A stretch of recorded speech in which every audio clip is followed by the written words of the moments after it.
नमस्कार दोस्तों, मेरे YouTube चैनल पे आप सबका बहुत बहुत स्वागत है। हिंदू धर्म में हर त्योहार या व्रत का बहुत महत्व होता है। पूर्णिमा का खास महत्व है।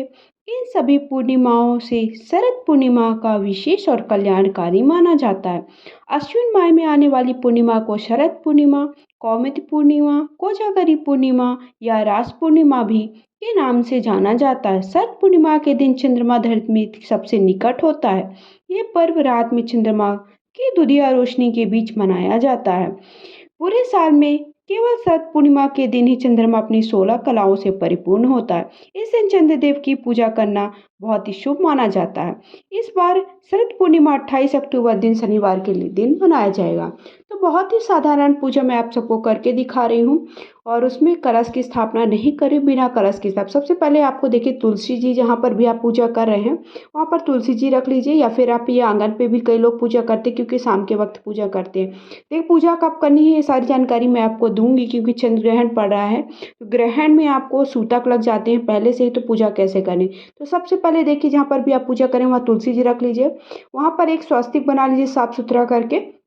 फिर उसके बाद आप इस तरह से चौकी पर माता लक्ष्मी और श्री हरि की कोई भी फोटो या तस्वीर अगर साथ में है तो वो रख लीजिए, नहीं है तो अलग अलग है तो आप ऐसे रख सकते हैं। फिर उसके बाद दीप प्रज्वलित करने के लिए दीपक रख लीजिए और इस तरह से हमें चावल की मदद से देखिए चंद्रमा का निर्माण करना है। चंद्रमा की आकृति दे करके उसको इस तरह से सिक्का रख करके, ये देखिए मैंने चंद्रमा की आकृति दे दी है और लक्ष्मी गणेश मैंने बैठा ली। यहाँ पे आप अगर आपके पास गणेश जी की कोई भी फोटो या मूर्ति नहीं है तो आप चावल, मैंने पहले ही बताया, सुपारी पे कलावा लपेट कर भी आपको उसको रख लेना है हमेशा के लिए।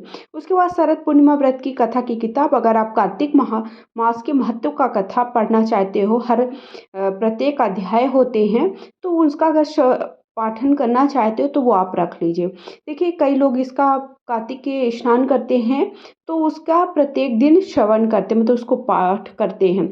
तो उसके महत्व की कथाएं होती हैं, अलग अलग अध्याय होते हैं। तो उसका भी आप सबको वीडियो मेरे चैनल पर लिंक मिल जाएगी। तो वो मेरे दूसरे चैनल पर है उसकी वीडियो, तो वहाँ पर आप देख सकते हैं। उस चैनल का नाम है पूजा पाठ रश्मि के साथ, वहाँ पर आपको कार्तिक महीने के महत्व की कथा मिल जाएंगी। सबसे पहले आपको सभी कुछ शुद्ध जल के छींटे दे करके स्नान करा लेना है। स्नान वगैरह कराने के बाद आपको अच्छे से हल्दी कुमकुम लगा देना है, क्योंकि श्री हरि को हल्दी और माता लक्ष्मी को सिंदूर बहुत ही ज़्यादा प्रिय होता है। तो अच्छे से सिंदूर वगैरह लगा दीजिए। हल्दी कुमकुम लगाने के बाद आप फूल पुष्प चढ़ा दीजिए, अक्षत समर्पित कर दीजिए। उसके बाद गणेश जी को दुर्वा चढ़ा दीजिए और तुलसी, सभी मैंने श्री हरि को तुलसी चढ़ा दी है। आप चंदन से भी देखिए, चंदन भी श्री हरि को लगा दें। उसके बाद जो आपने चंद्र देवता बनाया है उनका भी आप अच्छे से पूजन कर दीजिए, उनको भी हल्दी कुमकुम सफ़ेद चंदन लगाया जाता है, उन्हें सफ़ेद चंदन लगा दिए। वस्त्र अगर हैं आपके पास तो वस्त्र चढ़ा दीजिए, वस्त्र नहीं तो वस्त्र रूपी कलावा देखिए सभी को चढ़ा दीजिए। कला वस्त्र का भाव लेते हुए हम कलावा चढ़ा सकते हैं। देखिए 28 अक्टूबर शनिवार के दिन क्या है कि शाम को 4:05 पे क्या लग रहा है, तो शाम को 4:05 से सूतक प्रारंभ हो जाएगा। सूतक के समय मंदिर बंद रहते हैं और कोई भी पूजा पाठ का काम वर्जित होता है। तो 28 तारीख को अर्थात शनिवार के दिन शाम को 4 बजे से आपके सूतक लग जाने हैं। तो आपको पूजा उसके पहले ही कर लेनी है, और उसके पहले अगर आप पूजा नहीं करते हैं तो आप बिल्कुल भी पूजा ना करें, क्योंकि आपकी पूजा का कोई भी लाभ नहीं है। 28 अक्टूबर को भारत में ग्रहण की शुरुआत मध्य रात्रि 1:05 से हो रही है, जो कि 2:24 तक रहेगा। तो ग्रहण के पहले जो सूतक होता है वो 9 घंटे पहले ही शुरू हो जाता है और ग्रहण खत्म होने के बाद ही सूतक खत्म होता है। तो सूतक का समय मैंने बता दिया है। तो आपको अगर आप पूजा करना चाहते हैं तो उसके पहले ही 4 बजे के पहले ही पूजा कर लीजिए, तभी पूजा का कोई लाभ है। अब आप पूछेंगे कि चंद्र को अर्घ्य कैसे दें, तो चंद्र को अर्घ्य आपको अगर आप देना चाहते हो तो आप 27 तारीख को ही दे दें, और उसी दिन आपको क्या करना है, खीर को भी अगर आप रखना चाहते हो तो उसी दिन रखें। 28 तारीख को रात को ना को तो चंद्रमा को अर्घ्य दीजिए, ना ही उसका चंद्रमा को अर्घ्य देने का कोई महत्व है, ना ही पूजा का कोई महत्व है, और ना ही खीर रखने का महत्व है। तो आपको ये बात समझ में आ गई कि अगर आप अर्घ्य देना चाहते हो तो आपको 27 को ही करना है, खीर भी 27 को रखना है। ठीक है, ये बात हो गई। अब आपको देखिए मैं पूजा की सारी जानकारी दूंगी, वो मैंने बीच में आप सबको जो महत्वपूर्ण बात है वो बता दी है। फिर आपको पूजा के बाद देखिए आपने अक्षत समर्पित कर दिया था, पुष्प समर्पित है, जो भी आप वस्त्र रूपी कलावा चढ़ा दिया था। उसके बाद आपके पास जो भी फल है वो फल चढ़ा दीजिए और इसमें खोवे के लड्डू बनाए जाते हैं 6 लड्डू। तो 5 लड्डू देखिए 6 एक जो 6वां लड्डू है उसके 6 भाग किए जाते हैं। तो एक ग्वाल बाल को दिया जाता है छोटे-छोटे उसके हिस्से करके। एक आपको राहगीर को दिया जाता है, एक गाय को एक हिस्सा है, एक तो आपको छोटे बच्चे को दिया जाता है और एक तुलसी जी पे चढ़ाया जाता है।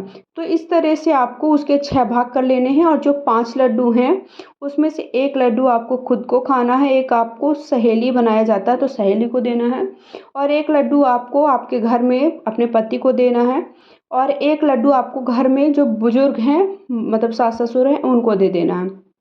तो इस तरह से वो 5 लड्डू हो जाएँगे।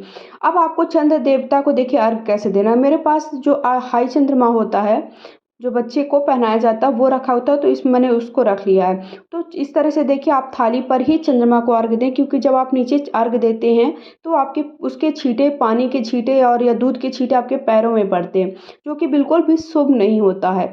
उसका आपको अशुभ ही परिणाम प्राप्त होगा, इसलिए आपको ऐसा नहीं करना है। अब आप बाहर भी चंद्रमा को अर्घ देने जाएँ तो नीचे थाली रख लीजिए। थाली रखने के बाद या फिर आप ध्यान रखें कि आपके पैरों में छींटे ना पड़े। तो अब आप इस तरह से देखिए मैंने अंदर करके दिखा रही हूँ तो आपको मैं बता रही हूँ। यथासंभव जो भी है दक्षिणा चढ़ा दीजिएगा। मैंने दक्षिणा चढ़ाना भूल गई थी तो बाद में मैं चढ़ा रही हूँ। तो अब आपको चंद्रमा को सबसे पहले शुद्ध जल से मैंने पहले स्वस्तिक बना दिया था देखिए। स्वस्तिक बनाने के बाद आप हल्दी से बना सकते हैं और या फिर आप गेहूँ के आटे से बना सकते हैं, रंगोली से भी बना सकते हैं। उसके बाद आपको दूध से स्नान कराना है, गंगा जल से स्नान कराना है और जल से स्नान कराना है। उसके बाद आप फूल समर्पित कर दीजिए, वस्त्र रूपी कलावा चढ़ा दीजिए या वस्त्र है तो वस्त्र चढ़ा दीजिए। फिर उसके बाद जनेऊ चढ़ा दीजिए और उसके बाद तिल चढ़ा दीजिए और इस तरह से और जो भी भोग प्रसाद आपने बनाया है वो लड्डू वगैरह है वो चढ़ा दीजिए। तो इस तरह से हमें शरद पूर्णिमा के दिन पूजा करना है। फिर उसके बाद आप कथा पढ़ लीजिए। कथा पढ़ने के बाद शरद पूर्णिमा की व्रत की कथा का वीडियो मैं जल्दी चैनल पे अपलोड कर दूँगी। लिंक आप सबको डिस्क्रिप्शन बॉक्स पर मिल जाएगी। नहीं मिल पाती तो प्लीज़ आप जा कर के गो थ्रू करते रहिए। अभी तक आपने मेरे चैनल को सब्सक्राइब नहीं किया तो सब्सक्राइब कर लीजिए ताकि पूजा पाठ से जुड़ी आपको जानकारी मिलती रहे। जल्दी करवा चौथ आ रहा है उसके सारी वीडियोस आप सबको जल्दी मिल जाएंगे, इसलिए आप सब मेरे चैनल को सब्सक्राइब करना बिल्कुल भी ना भूलिए। तो इस तरह से आपको शरद पूर्णिमा को व्रत करना है। चंद्र ग्रहण होने के कारण इस बार देखिए शरद पूर्णिमा की रात में अमृत वर्षा के दौरान आपको खीर नहीं रखनी है कि आप अमृत वर्षा होगी तो अमृत वर्षा ग्रहण में बिल्कुल भी उसका कोई लाभ नहीं है। तो खीर आप चाहें तो मैंने बताया कि 27 को ही खीर रख दीजिए, 27 को ही आप चंद्रमा को अर्घ दे दीजिए। तो आपको संपूर्ण जानकारी मिल गई होगी। अगर कोई भी डाउट है, आप कुछ भी पूछना चाहते हैं तो प्लीज़ कमेंट बॉक्स में जाकर अवश्य पूछिए। वीडियो को लाइक शेयर करिए और कमेंट बॉक्स में जाके हर हर महादेव या श्री शिवाय नमस्तुभ्याम लिखिए।